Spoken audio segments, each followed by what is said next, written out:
This ain't a scene, it's a damn sci-fi movie arms race. Disney blows up in the vaults for its most expensive film to date, 1979's The Black Hole. Is this their answer to Star Wars? And does the investment pay off?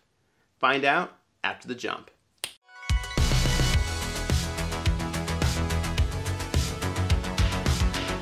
Increase power to maximum. We are going through.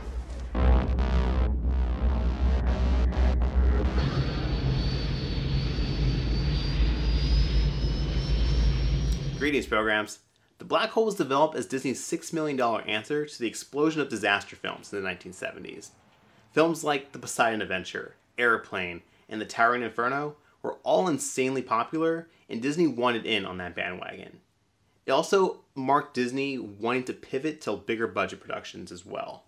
Under the original working titles of Space Probe and Space Station 1, this sci-fi disaster film was going to be centered around a human colony that veered into a supernova black hole. Pre-production started in 1975 and went through several changes in writers and directors, including Escape to Witch Mountain's John Huff.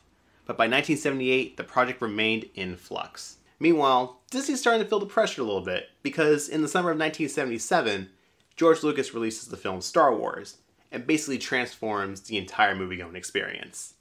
I referenced in the intro for the Cat from Outer Space that science fiction films became hot commodities overnight, and Disney saw The Black Hole as their ticket into the bigger game now at play amongst the studios. Anything that George Lucas did, Disney was determined to do better and cheaper. It was like a secretive sci-fi visual effects arms race. Legendary Disney matte painter and production designer Peter Ellenshaw wanted the ominous spacecraft of the USS Cygnus that had the appearance of being dimly lit by a nearby star. Wet Enterprises, the former name of Walt Disney Imagineering, was commissioned to develop what became ACES, the automated camera effects system.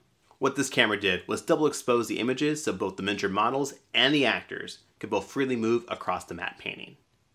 Meanwhile, Ellenshaw's son Harrison developed the matte scan process, which gave an automated camera the ability to combine multiple live-action shots on a single matte painting to convey depth and movement, whereas George Lucas's Industrial Light and Magic only could do that with static shots. The Ellenshaws and their visual effects team would be nominated for an Academy Award for their innovations on The Black Hole.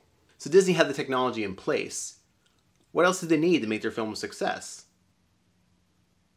How about some edge? The Black Hole would mark the first Disney film to be released with a PG rating. And on top of that, Disney put together an all-star cast that they were sure to help draw older audiences into the theaters. After all was said and done, the $16 million project ended production with a $20 million price tag. So, did it pay off? Not really. The Black Hole opened to the biggest box office weekend in Disney's history, and by the end of its theatrical run had grossed over $35 million in receipts. A modest success, but studio expectations, production cost, and lukewarm critical reaction was just enough for the studio to label it a flop.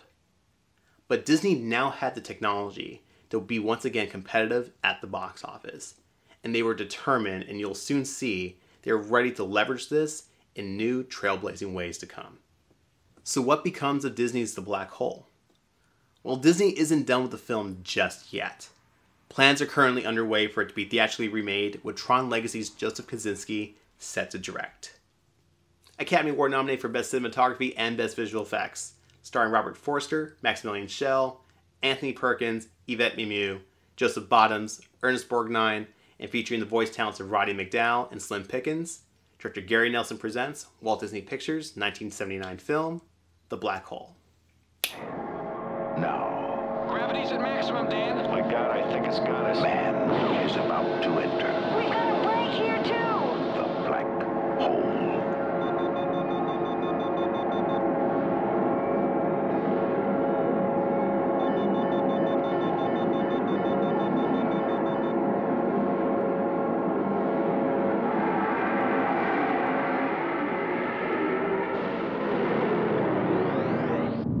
Journey that begins where everything ends.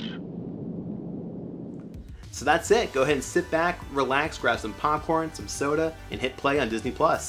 If you like this Disney Plus Ready introduction, go ahead and tap that like button down below. And for more Disney Plus videos and introductions, go ahead and subscribe to the channel. Thanks so much, and until next time, end of line.